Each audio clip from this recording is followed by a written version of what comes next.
April 19th and 20th, day 19 and 20 of hiking the Appalachian Trail. Dear Diary, Happy Patriots Day and Happy Earth Day and Happy Easter. Yesterday, April 19th, marked the 250th anniversary of the American Revolution. Growing up in Lexington, Mass., April 19th was a significant day celebrating the ringing of the bell in the Belfry Tower, watching the reenactment of the war between the Minutemen and the Redcoats on the Lexington Battle Green, followed by the Patriots' Day Parade. I didn't write last night because instead, Brian and I relaxed, surrounded by pillows, and watched the reenactment on his phone, courtesy of Chuck Shaw. Thanks, Chuck! Yesterday and today were both long, hot days of hiking through the mountains. Yesterday reached 89 degrees, and today was a little cooler but full blazing sun. We covered about 21 sweltering miles and passed the 150-mile mark. I think we're camped around mile 160 at Cable Gap Shelter. The most significant observations have been noticing the forest floor awaken along with the snakes. The once tiny shoots of growth are now 6 inches or more, and green is covering more of the landscape. A black racer snake crossed right between Brian and I yesterday, and today we saw a similar snake that stood still as we approached. Brian had to push it along with his hiking pole to get it to cross the trail. I slithered up a small tree. I'd guess it was a couple inches, around 5 feet long. I'm sure that's not the last snake that we'll see. We had some great fortune yesterday. A few miles outside the town of Robinson, North Carolina, we decided to stay in a hostel for the night to give ourselves a little break from the trail. I called the number on one of the places listed on the Far Out app we've been using. It seemed like a good choice because it was the closest one to the trail. Randy answered the phone and luckily had availability. However, said they were having a cookout with some friends, and I swear he said hikers, and that we were more than welcome to join if okay with us.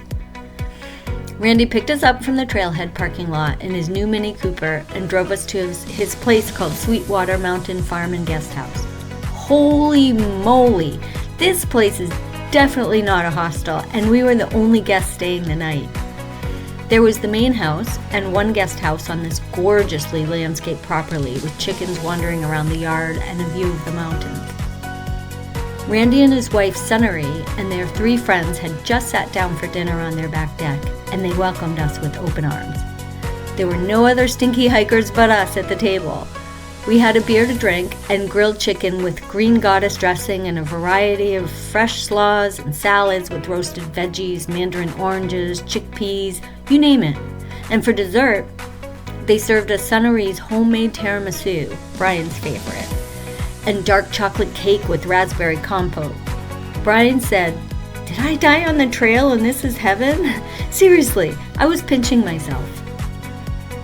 After dinner, we showered and checked out the guest house. This place was so amazing, and there were so many pillows.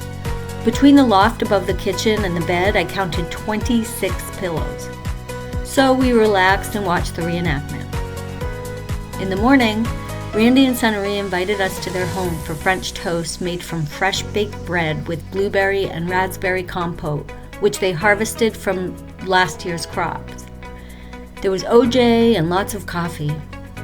We had good conversation, and after breakfast, Randy drove us back to the trailhead and we said goodbye.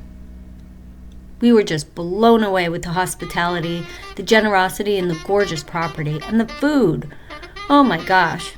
I should mention that Randy and Sunnery maintain 30 miles of the Appalachian Trail and do a lot to help out hikers in need, or who just need a place to stay and a home-cooked meal. I must also mention that their 2 most entertaining, adorable French bulldogs, Reggie and Petunia. I could not stop taking pictures of them. I could go on and on and on, emptying my brain as I prepare for sleep, but no service here, so I'll post tomorrow. Tomorrow, a shorter hike to Fontana Dam before we enter the Smoky Mountains.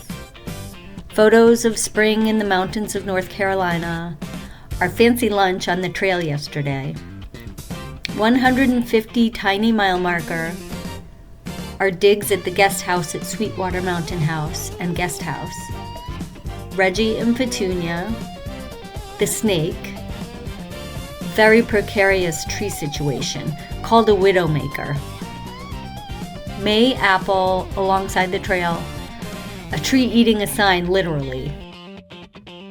Subscribe to my channel and follow along with me on this crazy journey. And thanks for watching.